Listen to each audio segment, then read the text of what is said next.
Hi, my name's Phil. I like talking about politics. And overnight, Russia launched another savage strike, killing more civilians, but also including attacks on an EU delegation and British council officers. After the bombing of an American factory last week, Putin is openly sticking two fingers up at not just Ukraine, but Europe and America. European leaders condemn the moves, of course, but what are we going to do about it? As for Trump, he's behaving like a good little poodle. The most powerful country in the world may as well be the weakest for all the pushback they're giving. That being said, Ukraine are limiting the damage of Trump's treason with their own moves. Putin may have persuaded Trump to call off the threat of sanctions and to not support Ukrainian attacks deep inside Russian territory. But Kyiv is finding ways to hit Russia with their own sanctions, and Putin is furious about it. Is this why Putin is attacking British, American and EU targets now? But first, for daily news and politics, please click the subscribe button to stay notified. So another deadly attack on Kyiv last night, with the British council officers being one of the buildings bombed. Not collateral damage either. Absolutely deliberate, just as the bombing of the American factory was deliberate. Putin knew that Trump would just scowl but do nothing. So in a matter of days, he has targeted the USA, UK and EU with military strikes. My opinion, he's showing his people that he can attack some of the most powerful militaries in the world and we won't respond because we're afraid of the mighty Russian bear. And why does Putin need this show of power right now? Why specifically right now? Because Ukraine is doing the same back at him. I talked recently about how Ukraine was humiliating Putin with attacks on oil refineries. They have taken out a big chunk of Russia's capacity, resulting in massive shortages and price increases of petrol. Now, for a petro state, this is embarrassing. How does a big fuel-producing nation run out of petrol at their own petrol station?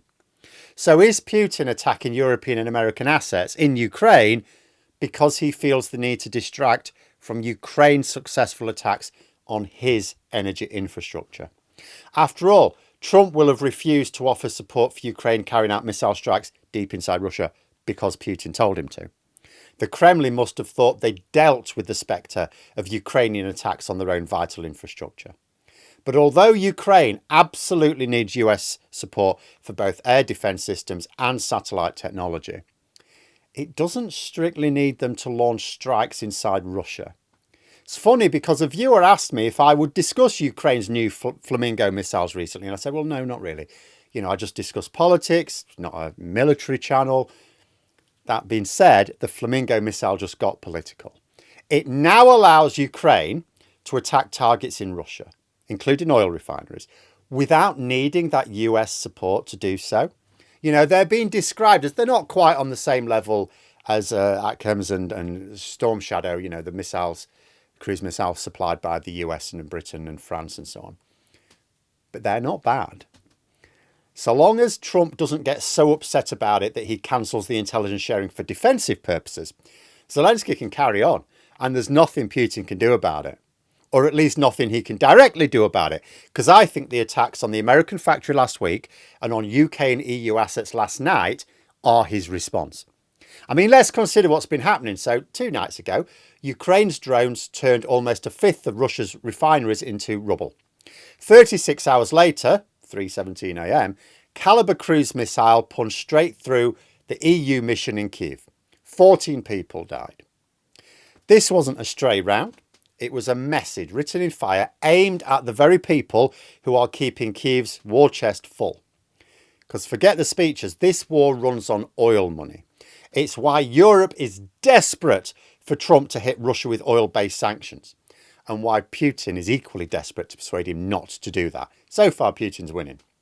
Experts believe determined sanctions would end this war very quickly. Since spring, Ukrainian drones have picked off 12 oil refineries in Russia. Not, well, I say Russia or Russia-controlled territory because some of it's in Crimea, right? They've knocked out 1.3 million barrels a day, which is more fuel than Russia's entire army, apparently. Satellite shots show the Ryazan plant still glowing a day later. Gasoline prices jumped 14% in a week. And Russian news suddenly has to explain why there's long lines at the pump, sometimes up to 2 hours long. When cheap fuel is your social contract, remember, Russian people don't get a lot out of Putin's government, let's be honest. It's a shithole. So cheap fuel is one part of the social contract there. When you lose that, it's a bit of a nightmare for Putin. Kiev knew the maths. Kick the energy lever out from under the empire that once used it as a weapon. Ukraine, and particularly Ukraine's capital, Kiev, is packed with high-value military sites. There's the General Staff, there's the Defence Ministry, there's the SBU. None of those were targeted. The key missile last night locked onto the EU's mission.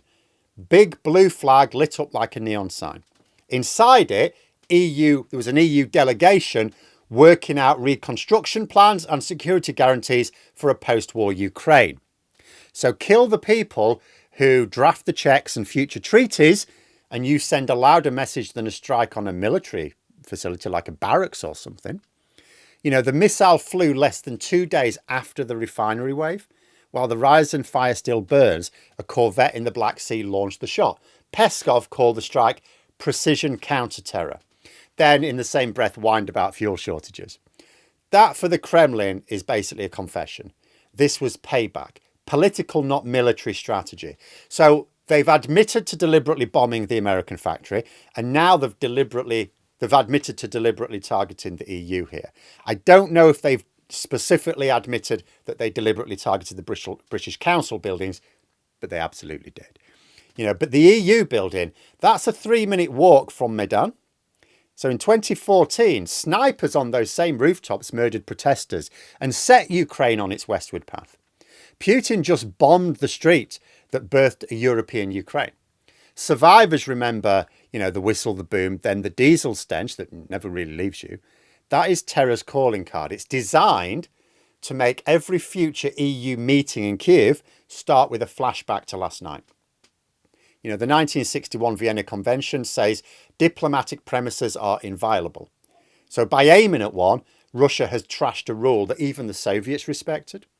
European embassies in Moscow are now protected only by Putin's whim.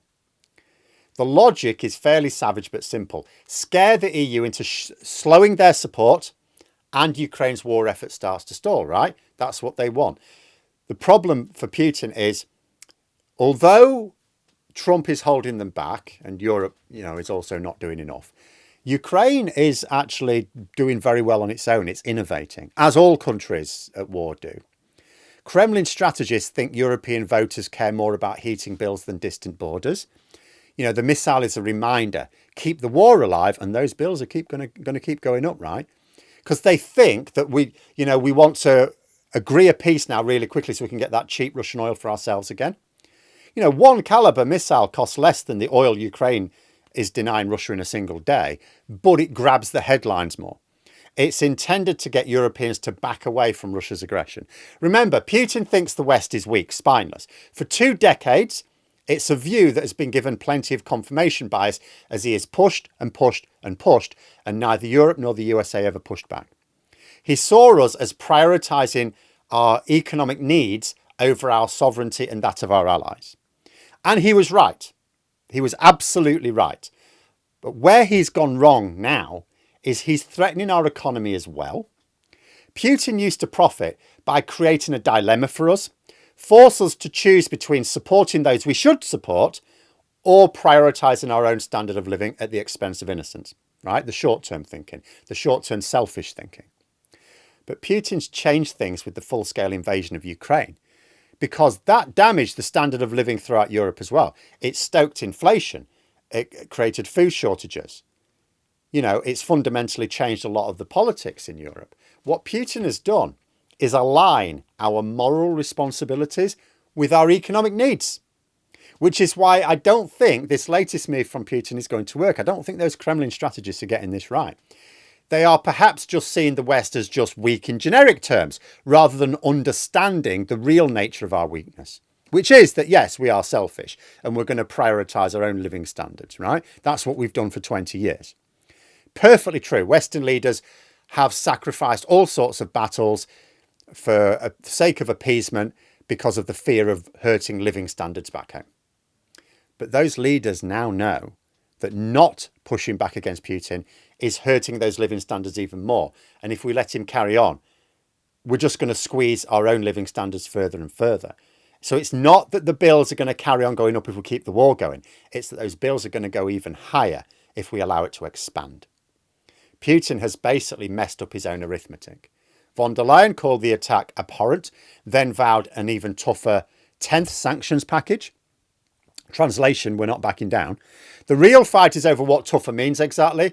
You know, do you label Russia a state sponsor of terror? Or do you finally seize those frozen Russian central bank assets, that cash, and hand it straight to Ukrainian air defence crews? Either way, what the EU are not doing is working on plans to back out of this, because they know that Russia is now hell-bent on destroying Europe's economy. So even if we have abandoned those we should have stood with in the past, now our selfish needs are aligned with our moral responsibilities. That is Putin's error, and that is why he's furiously lashing out at UK, EU and US targets in Ukraine. He's failing, and he doesn't know what to do about it. But let me know what you think in the comments below. For more content, you could subscribe to the channel or even join for access to streams and behind the scenes updates. Thanks for watching, and until next time, I'll see you later.